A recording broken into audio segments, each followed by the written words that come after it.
నామముకు మహిమ కలుగును గాక. దేవుడిచ్చిన మహాకృపను బట్టి దేవునికి వందనాలు చెల్లిస్తూ అందరూ సంతోషంగా ఉన్నారు నమ్ముచున్నామండి. హ్యాపీగా ఉన్నారా? చాలా రోజుల తర్వాత మరలా దేవుడు కలుసుకోవడానికి కృపను గ్రహించిండు. అందుని బట్టి వందనాలు. మన హాస్టల్స్ ముగించుకొని సమ్మర్ హాలిడేస్లో ఇంటికి పోయి మరలా కాలేజెస్ స్కూల్స్ స్టార్ట్ అయ్యాక హాస్టల్స్ రీఓపెన్ అయ్యాక మళ్ళీ అందరం కలుసుకోవడానికి దేవుడు చెప్పిన కృపను బట్టి వందనాలు. సో ఈ సమయంలో మనము దేవుని స్తుతిస్తూ దేవుని మహిమపరుస్తూ వాక్య భాగంలోనికి వెళ్దాము. అందరం కలిసి ఆదికాండము 18వ అధ్యాయం చూద్దాము. ఆదికాండము 18వ అధ్యాయం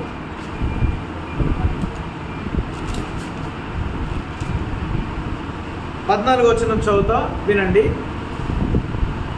అందరం కలిసి ఆదికాండము 18వ అధ్యాయము 14వ వచనం.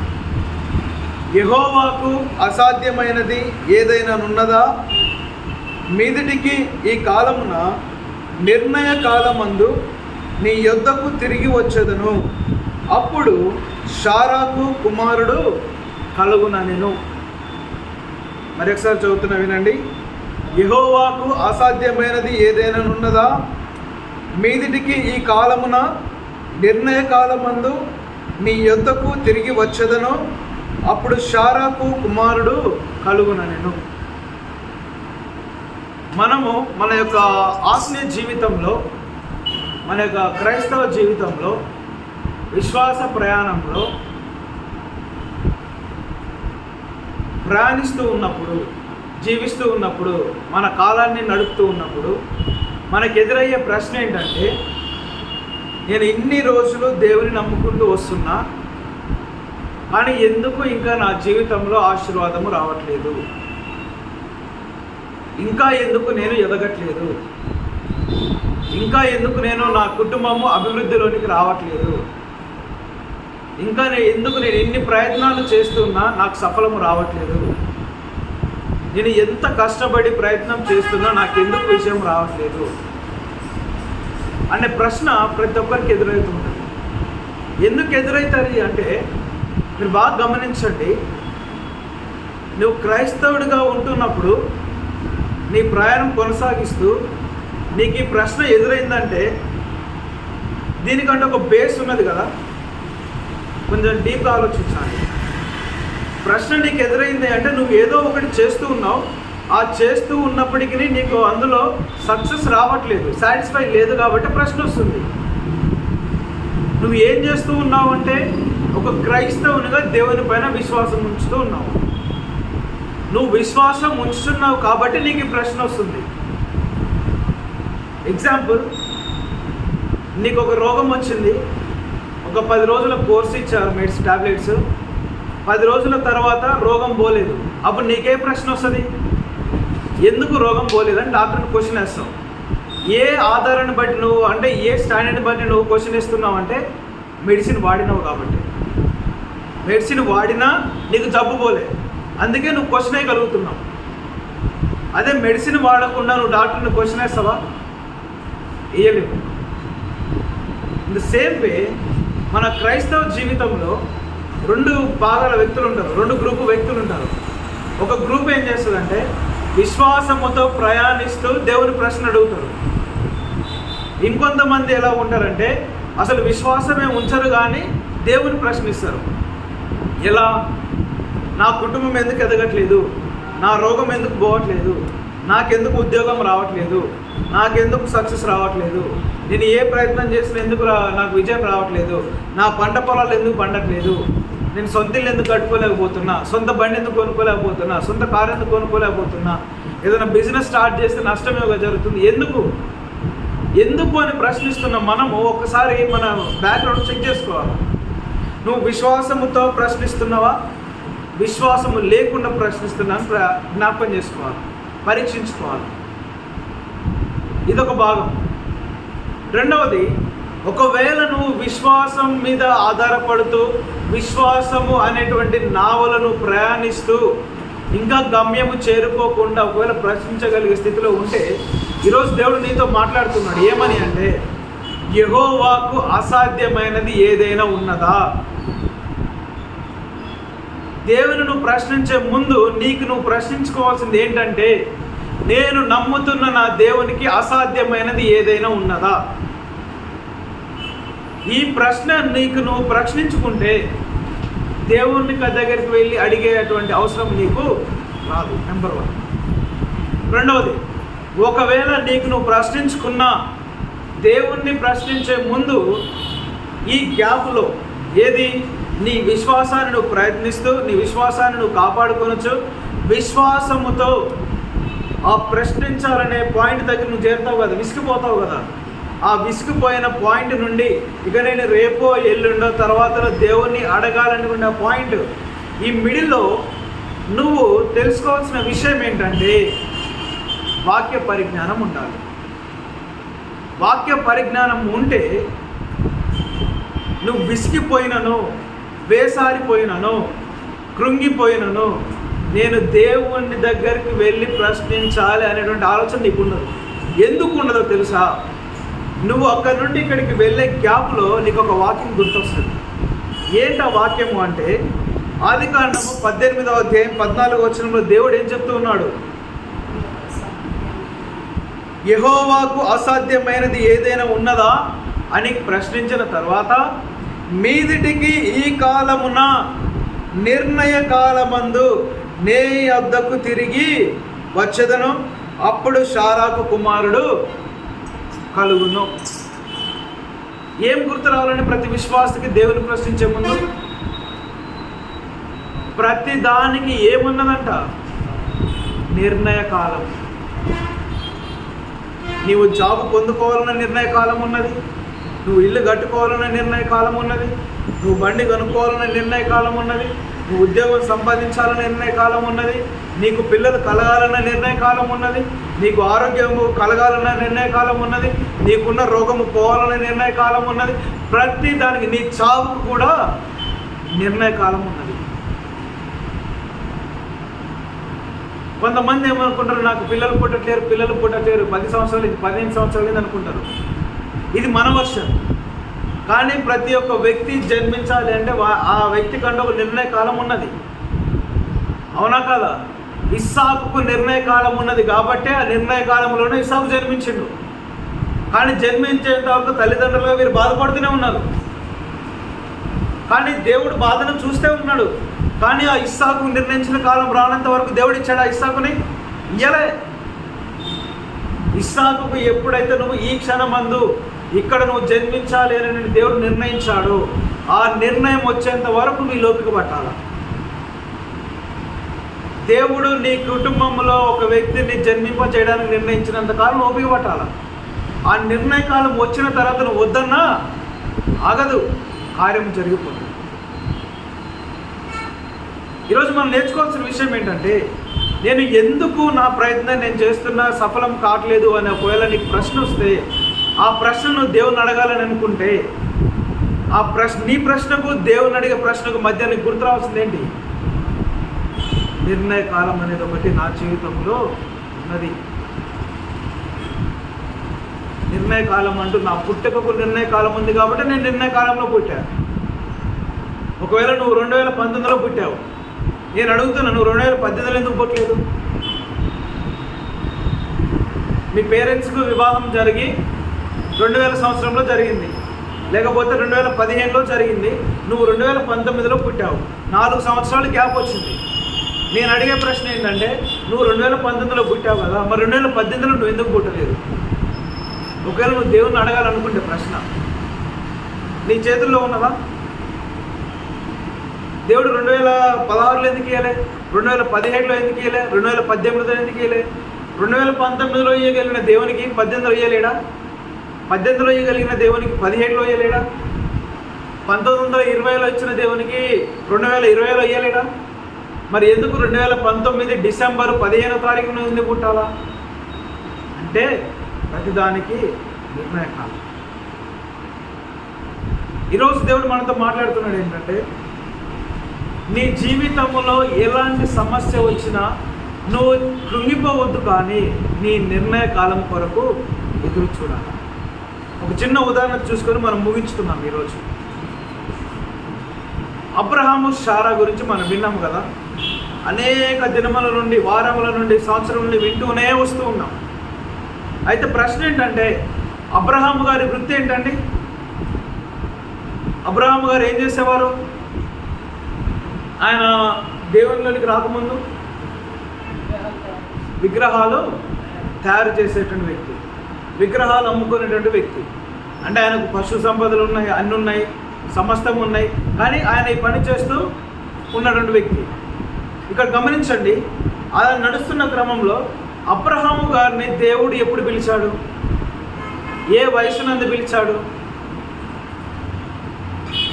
ఏ వయసులో ఉండగా అబ్రహాముని దేవుడు పిలిచాడు? ఐడియా ఉంది ఎవరికన్నా? దేవుడు అబ్రహాముని పిలిచినప్పుడు 75 సంవత్సరములు ఉంటాయి, అవునా కాదా? ఆదికాండం 12వ అధ్యాయంలో మనం చూస్తాము, ఆయన దేవుడు పిలుపుని మనం చూస్తాము, అబ్రహాముకి ఇచ్చిన వాగ్దానాన్ని దేవుడు మనం చూస్తాము, దేవుడు అబ్రహాము జీవితంలో చేయబోయే ప్రతి కార్యమును ఎలాగైతే దేవుడు వాగ్దానం ఇచ్చి ఉన్నాడో అవన్నీ చూస్తాం. అయితే 75వ సంవత్సరంలో దేవుడు పిలిచినప్పుడు, ఈ 75వ సంవత్సరంలో అబ్రహాముకు శారాకు పిల్లలు ఉన్నారా? లేదు. గమనించండి, ఇక మీదట మీరు ఈ ప్లేస్లో, అబ్రహాం ప్లేస్లో మీ జీవితాన్ని పెట్టుకొని ట్రావెల్ చేద్దాం మనం కొద్దిసేపు. 75వ సంవత్సరంలో దేవుడు నిన్ను పిలిచాడు, నీ జీవితంలో ఆశీర్వాదం లేదు, అప్పటికి అర్థమవుతుందా? ఉద్యోగం లేదు, ఆస్తి లేదు, ఇల్లు లేదు, బండి లేదు, ఏది లేదు, వివాహం జరగలే, ఏది జరగలే, మన జీవితం అంతా నిస్సహాయ స్థితి, ఏమి చేసినా ఫలము లేనటువంటి, ఫలభరితం లేనటువంటి జీవితం.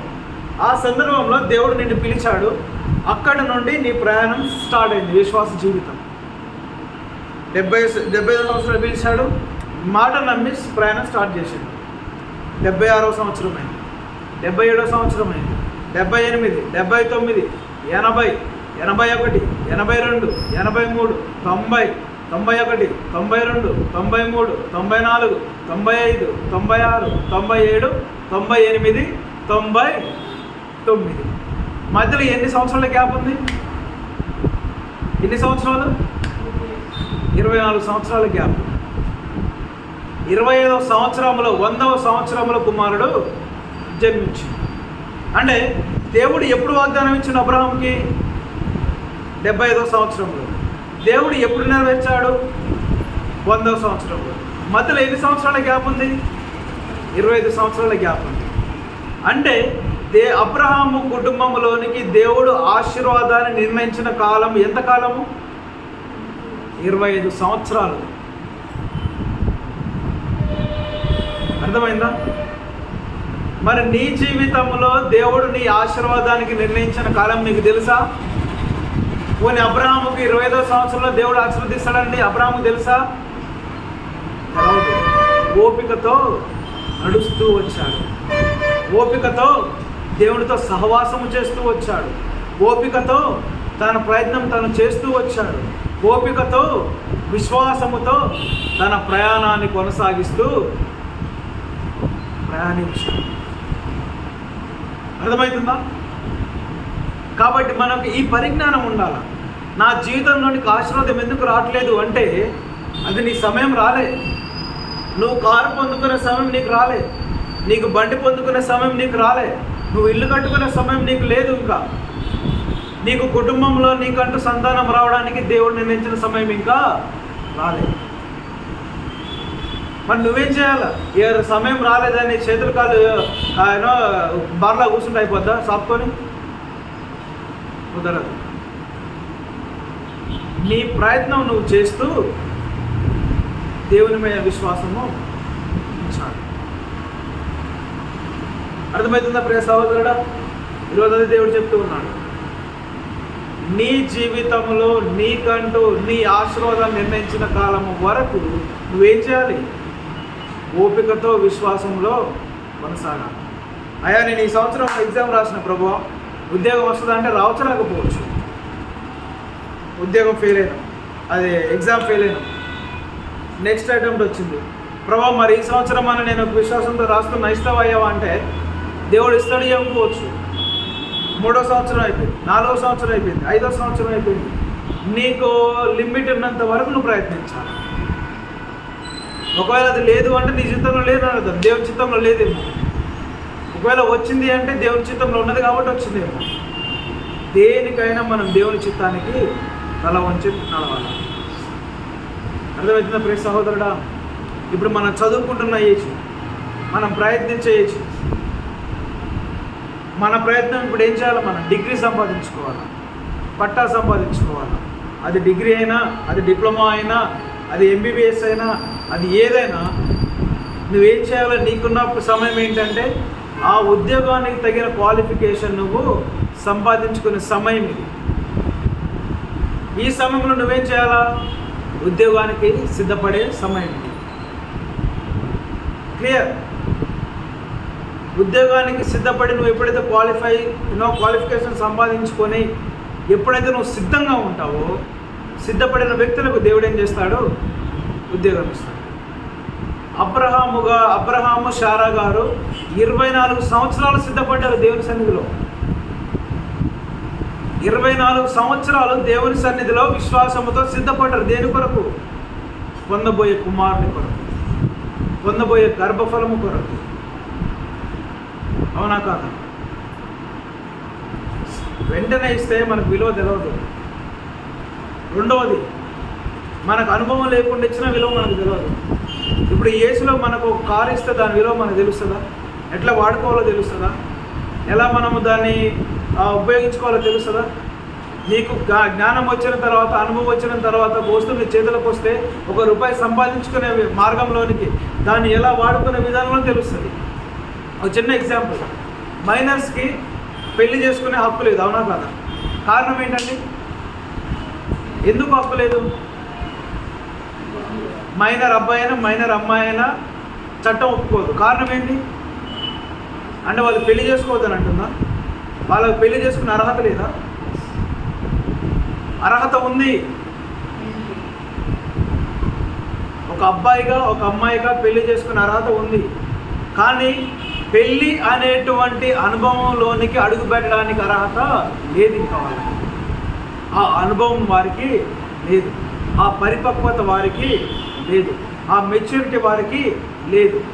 సడన్గా అనుభవం లేకముందే, పరిపక్వత లేకముందే ఆ పెళ్ళి అనేటువంటి ఆ యొక్క బంధము జీవితంలోనికి స్టార్ట్ అయితే దాన్ని ఎలా హ్యాండిల్ చేయాలనేటువంటి పరిజ్ఞానం లేదు, ఎలా దాన్ని బ్యాలెన్స్ చేయాలనేటువంటి పరిపక్వత లేదు వారికి, మైండ్ మెచ్యూరిటీ లేదు.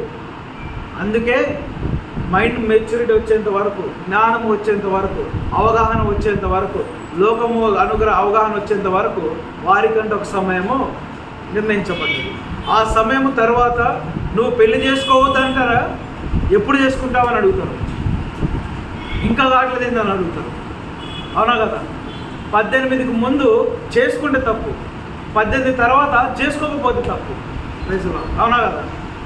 అంటే గమనించండి, డిఫరెన్స్ ఏంటిది? పెళ్ళి అనేది తప్పు కాదు, అనుభవం లేకుండా చేసుకోవడం తప్పు. ఇన్ ద సేమ్ వే మన జీవితంలో కూడా ఆశీర్వాదం అనేది, ఆ ఆశీర్వాదాన్ని అనుభవించగలిగే పరిపక్వత వచ్చేంత వరకు దేవుడు విశ్వాసంలో మనల్ని నడిపిస్తాడు. ఆ జ్ఞానం మనం పొందుకోవాలి, ఆ పరిపక్వతలోనికి మనం రావాలి. ఎప్పుడైతే వస్తామో ఆ తదుపరి దేవుడు మనకు విశ్వాసాన్ని ఇచ్చి ఆశీర్వాదాన్ని ఇచ్చినప్పుడు దాన్ని మనం క్రమముగా హ్యాండిల్ చేయగలుగుతాం. Isn't it? అబ్రహాము గారు ఇంతకుముందు వారి విశ్వాసం వేరు, దేవుడు పిలిచిన తర్వాత విశ్వాసం వేరు. దేవుడు పిలవగానే దేవుడు ఒకవేళ సంతానం అనుగ్రహించి ఉంటే మరలా పురాతనమైన ఆచారాలతో వారు వెళ్ళిపోతున్నారేమో, ఉండిపోయి ఉన్నారేమో. ఎమ్మటే రాగానే ఇస్తే ఒకవేళ మరలా వెనుదిరిగిపోయి ఉండే వాళ్ళేమో. అబ్రహాముకు ఉన్నటువంటి ఒకే ఒక లోపము సంతానం లోపం. సంతానం వచ్చిందని పరిపూర్ణత అయింది. ఒకవేళ పరిపూర్ణమైనాక ఇంక ఏముందిలే, దేవునితో అవసరం ఏముందిలే అనుకోవచ్చేమో, చెప్పలేము. అప్పుడప్పుడే కొత్తగా మారుతున్న వ్యక్తి, కొత్తగా వస్తున్న వ్యక్తి. అందుకే మనం ఏమంటాం, కొత్తగా అమ్మటే చర్చిలోకి రాగానే బాప్తిసం ఇస్తారా? ఇయ్యొచ్చుగా బ్రదర్ అమ్మటే. నువ్వెందుకు బాప్తిసం కొరకు టైం పెడుతున్నావు? ఒక 7 వారాలు రావాలంటాం, 10 వారాలు రావాలంటాం, లేకపోతే వాక్యం వినాలంటాం, లేకపోతే నేను పరీక్షించి, నేను అవగాహనించి, ఒకవేళ నువ్వు దేవుని పైన పూర్తి విశ్వాసం ఉంచి నువ్వు మారావు అనుకుంటేనే అప్పుడు పాస్టర్ కానీ సంఘము కానీ ముందుకు వచ్చి బాప్తిస్మం ఇస్తారు. అంటే బాప్తిస్మానికే ఒక నిర్ణయ సమయం ఉందా లేదా? బాప్తిస్మానికే నిర్ణయ సమయం ఉంటే మరి నీ జీవితంలో అయ్యే అత్యున్నత ఆశీర్వాదానికి దేవుడు ఇంకెంత నిర్ణయ సమయం ఉంచాలా? ఇంకెంత దేవుడు నిన్ను పరీక్షిస్తూ చూడాలా? ఇంకెంత దేవుడు నిన్ను దగ్గరగా చూస్తూ ఉండాలా? ఒక కొత్తగా వచ్చిన వ్యక్తికి సంఘమంతా పరీక్షిస్తూ ఉంటే, సంఘమంతా దగ్గరగా ఉండి ఇంతకాలం వరకు వారిని పరీక్షించి పరిశోధించి ఒక నిశ్చయత వచ్చిన తర్వాత నువ్వు ముందుకు వస్తే మరి నిత్యరాజ్యాన్ని ఇచ్చేటువంటి దేవుడు ఇంకెంత నిన్ను పరీక్షించాలా? అవునా కాదా? కాబట్టి మనం ఏం చేయాలా? 2 విషయాలు మనం జ్ఞాపకం ఉంచుకోవాలి ఈరోజు. నెంబర్ 1 ఏంటంటే, మన జీవితంలోనికి ఆశీర్వాదము కావాలి అంటే దానికంటే ఒక నిర్ణయ సమయము ఉన్నది. ఆ నిర్ణయ సమయంలోనే నీకు వస్తుంది. ఏదైనా, అది ఇల్లైనా, అది భూమి అయినా, అది బంగారమైనా, అది ఆస్తి అయినా, అది డబ్బైనా, అది కారైనా, అది బండి అయినా, అది పిల్లలైనా, అది ఏదైనా దేవుడి దగ్గర నుండి వచ్చే ప్రతి ఆశీర్వాదానికి ఒక టైం ఉంది. అందుకే ప్రసంగి గ్రంథంలో ఏం చూస్తాం? ప్రతిదానికి దాని సమయము కలదు. అది పుట్టుకైనా, అది చావుకైనా. సో మనం ఏం నేర్చుకోవాలి ఈరోజు? ప్రతిదానికి ఒక సమయం ఉన్నది, నిర్ణీత సమయం ఉన్నది. అయితే ఇది నేర్చుకున్న మనము ఏం చేయాలా? ఈ నిర్ణయ సమయం వచ్చేంత వరకు మన విశ్వాసాన్ని కాపాడుకుంటూ వెళ్ళాలి. విశ్వాస ప్రయాణాన్ని నడిపించుకుంటూ వెళ్ళాలి. కృంగిపోకుండా, దిగజారిపోకుండా, మనము ఆ ఇబ్బంది వేదన పడకుండా, మన అల్ప విశ్వాసంలోనికి వెళ్ళకుండా బ్యాలెన్స్ చేస్తూ, పరిస్థితులను అవగాహన చేసుకుంటూ, మనుషులను అవగాహన చేసుకుంటూ, ప్రతి వాడిని అవగాహన చేసుకుంటూ, నేర్చుకుంటూ మనము ఆశీర్వాదం దగ్గరికి వెళ్ళాలి. ఎప్పుడైతే మనము ఆ ఆశీర్వాదాన్ని పొందుకునేటువంటి స్టాండర్డ్లోనికి వస్తామో అప్పుడు దేవుడు మన చేతుల్లోనికి వాటిని ఇంట్రడ్యూస్ చేస్తాం. అప్పుడు మన అనుభవానికి ఆశీర్వాదానికి 2 బ్యాలెన్స్డ్ అయితే దాని ద్వారా మనం ఏం పొందుకుంటాం? అత్యున్నత లాభాలు పొందుకుంటాం, అత్యున్నత ఫలాలు మనము పొందుకుంటాం. క్లియర్? కాబట్టి ఈరోజు దేవుడు చెప్తున్న మాట ఏంటంటే, రే కుమారుడా, నువ్వు ఎన్ని ప్రయత్నాలు చేసినా సఫలం కావట్లేదు అంటే నువ్వు కృంగిపోకు. నిర్ణయ సమయం ఉన్నది, ఎదురు చూడు. అందుకే ఏమన్నాడు? ఆదికాండం 18:14 యెహోవాకు అసాధ్యమైనది ఏదైనా ఉన్నదా? లేదు. ఇది నువ్వు గమనించి ఎదురు చూడాలి. ఇది గమనించి నువ్వు ఎదురు చూడాలి.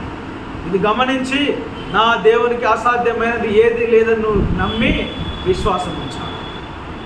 ఇప్పుడు చూడండి ఏ నిర్ణయకాలం వచ్చిందో చూద్దాం. 14వ వచనంలో ఉందిగా నిర్ణయకాలం. 21వ అధ్యాయం చూడండి. ఆదికాండం 20వ అధ్యాయం 2వ వచనం, 1వ వచనం, 2వ వచనం, 1వ వచనం. ఆదికాండం 21వ అధ్యాయం 1వ వచనం. యెహోవా తాను చెప్పిన ప్రకారము శారాను దర్శించెను. యెహోవా తాను ఇచ్చిన మాట చొప్పున శారాను గూర్చి చేసెను. ఎట్లనగా దేవుడు అబ్రహాముతో చెప్పిన నిర్ణయ కాలములో శారా గర్భవతి అయి అతని ముసలితనమునందు అతనికి కుమారుని. క్లియర్? 18వ వచనంలో 18వ అధ్యాయం 14వ వచనంలో ఏ సమయం దేవుడే మెన్షన్ చేశాడు? 18వ అధ్యాయం 14వ వచనంలో నీకంటూ ఒక నిర్ణయ సమయము ఉన్నది. ఆ నిర్ణయ సమయం ఎప్పుడు వచ్చింది? 21వ అధ్యాయము 2వ వచనం. సేమ్ వర్డ్ రాయబడిందా? ఏమనింది? 2వ వచనంలో ఎట్లనగా దేవుడు అబ్రహాముతో చెప్పిన ఏ కాలం అంట? ఇది జ్ఞాపకం ఉంచుకోవాలి. అబ్రహాముతో చెప్పిన నిర్ణయ కాలములోనే దేవుడు శారానుగా దర్శించాడు. మరి అంతకు ముందు ఎందుకు దర్శించలేకపోయింది దేవుడు? ఎందుకంటే అది దేవుని సమయము కాదు. క్లియర్? దేవుని సమయం వచ్చింది, సంతానం ఆగిందా? ఆగలే. దేవుని సమయం వస్తే నీ ఆశీర్వాదం కూడా ఆగదు. అది ఎక్కడ ఉన్నా తన్నుకుంటూ వస్తుంది ఆశీర్వాదం. దేవుని ఆశీర్వాదం ఎలా ఉంటుందంటే పూర్తిగా నిండిన డ్యామ్కి గండి కొడితే ఎలా ఉంటుంది? పూర్తిగా నిండిన డ్యామ్ని గేట్లు ఎత్తితే ఎలా వస్తుంది ఆ నీరు? ఆ ఫోర్స్ నువ్వు తట్టుకోగలుగుతావా? దానికి ఎదురు నిలబడగలుగుతావా? అట్లా ఉంటుంది ఆశీర్వాదం. అయితే నువ్వు పూర్తిగా నింపబడాలి దేవునిలో. దేవునిలో విశ్వాసంలో పూర్తిగా నువ్వు నింపబడాలి. సంఘములో నువ్వు పూర్తిగా నింపబడాలి. దేవుని పరిచర్యలో నువ్వు పూర్తిగా నింపబడాలి. సువార్తతో పూర్తిగా నువ్వు నింపబడాలా. దేవుని ఉద్దేశంతో పూర్తిగా నువ్వు నింపబడాలా. దేవుని యొక్క అత్యున్నతమైనటువంటి ఉద్దేశాలను నువ్వు దేవునితో పూర్తిగా నింపబడితే దేవుడు ఏం చేస్తాడు? ఆ ఆశీర్వాదం గేట్లు ఎత్తేస్తాడు. నువ్వు నింపబడకుండా దేవుడు ఆశీర్వాదం ఇస్తాడు అంటే అది నీ అజ్ఞానం. క్లియర్? ఎందుకు అంటే ఒక చిన్న ఉదాహరణ. మనందరం జాలర్లో అనుకుందాం, చేపలు పట్టడంలో అనుకుందాం. సముద్రం వద్దకు వెళ్ళినాం, తలా ఒక పడవేసుకున్నాం, సముద్రం లోపలికి పోయినాం, మధ్యలో పోయినాం, పెద్ద వల విసుకున్నాం. వల నిండా చేపలు పడ్డాయి. నువ్వు వల గుంజే కొద్దీ బరువు ఎక్కింది. వల పైకి రాగానే ఒక్క చేప లేదు. కారణం ఏమైంటుంది చెప్పండి? కారణం ఏమైంటుంది బ్రదర్స్? వల లోపలికి వేసినప్పుడు వల నిండా చేపలు పడ్డాయి, కానీ బయటికి తీసి ఆ బోటు అంచు వద్దకు రాగానే వలలో ఒక్క చేప లేదు. What would be the reason?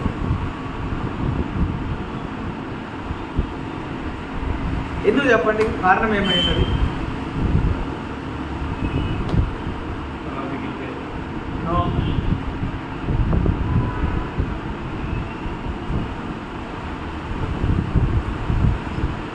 చెప్పమంటారా? ఆ వల ఆల్రెడీ చినిగిపోయిన వల. నువ్వు పైన వేసేదాని వరకు చూసినావు, కానీ మధ్య భాగంలో చక్కగా ఉందా లేదో చూసుకోలేదు. ఆ వలకి బొక్క పడింది, పెద్ద బొక్క ఉన్నది వలకి. చేపలన్నీ పడ్డాయి, కానీ ఎక్కడి నుంచి పోయినాయి? మరలా రంధ్రంలో నుంచి వెళ్ళిపోయినాయి. నువ్వు పైకి లాగే కొద్దీ చేపలకి ఏం దొరికింది? వెళ్ళిపోయే మార్గం దొరికింది. ఒక్కొక్కటిగా నువ్వు పైకి లాగే కొద్దీ అన్ని దగ్గరికి వచ్చినాయి, గుంపుగా చేరినాయి. ఆ గుంపు అన్నీ గోర్లకు వచ్చినట్టు పోయినాయి. Clear? In the same way నువ్వు దేవుళ్ళ విశ్వాసముతో నింపబడకుండా, నీ జీవితాన్ని విశ్వాసం అనేటువంటి విశ్వాసముతో పుట్టుకొనకుండా, పరిపూర్ణంగా రాకుండా, నువ్వు ఎన్ని ఆశీర్వాదాలు నీ జీవితంలోకి వచ్చినా ఆ వెలితి ఉంది చూసావా? ఆ విశ్వాసానికి పడ్డటువంటి చిరువులు ఆ యొక్క ఆశీర్వాదాలు అన్నీ పోతూనే ఉంటాయి. మరలా పైకి వచ్చేసరికి ఎలా ఉంటుంది మన జీవితం? ఎక్కడేసిన ఉన్నది అక్కడే. అందుకే వాక్యంలో ఏముంటుంది? మన జీవితం అంట చిరిగిన చంచులు వేసినట్టే ఉంటుందంట. కొన్నిసార్లు సంపాదిస్తాం, కష్టపడతాం, అన్నీ చేస్తాం, కానీ చివరికి వచ్చేసరికి ₹1 ఉండదు. క్లియర్? అందుకే దేవుడు ఏమంటున్నాడు? ఫస్ట్ నీ వల్ల పుట్టుకో, నీ జీవితాన్ని విశ్వాసంతో పుట్టుకో.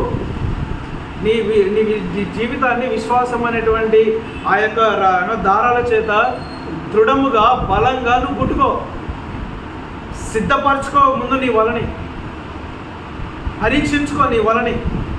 సముద్రంలో లక్షల చేపలు ఉన్నాయి, దేవుని దగ్గర కోట్ల ఆశీర్వాదాలు ఉన్నాయి. అవి నువ్వు పొందుకోవాలంటే ముందు నీ జీవితం ఎలా ఉండాలా? పరిపూర్ణంగా సిద్ధపడి ఉండాలి. అందుకే నిర్ణయకాలం పెట్టింది దేవుడు. నిర్ణయకాలం పెట్టింది అందుకే. ఏమైనా చిరుగుందా లేకపోతే ఏమైనా ఉన్నదా ఒకసారి అన్ని చూసుకోవాలి, సిద్ధపడాలి. అప్పుడు దేవుడు మన జీవితంలో ఆశీర్వాదాలు ఇస్తాడు. ఇంకా ఉదాహరణ చూసుకొని మనం ముగిద్దాం. ఎర్లీ మార్నింగ్ పాలు పడతాం కదా, పాలైనా ట్యాంక్ నిండా ప్యూర్ పాలు తీసుకొచ్చిండు. బండికి ట్యాంక్ని హోల్ చేసిండు, పెట్టిండు. ట్యాంక్ నిండా పాలు ఉన్నాయి. అది కొలమాన ఉంటుంది కదా, దాంతో లీటర్ తోటి ఆ పాలన్నీ పైకి తీసిండు. నువ్వు గిన్నె పట్టుకొని ఉన్నావు, నీ గిన్నె చూస్తుండు, ఆ పాలను చూస్తుండు, పాలు పోయట్లేదు. కారణం ఏమిటో చెప్పండి? గిన్నె సారీ నెక్స్ట్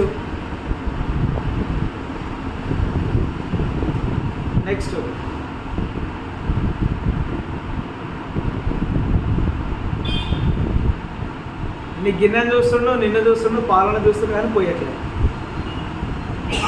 ఎందుకు అవుతుంది కారణం? థింక్ కాదు, పైసలు ఇచ్చినా పోయట్లేదు. చెప్పనా? గిన్నెని గడగలే, ఇంకా గిన్నెని శుభ్రం చేయలేదు.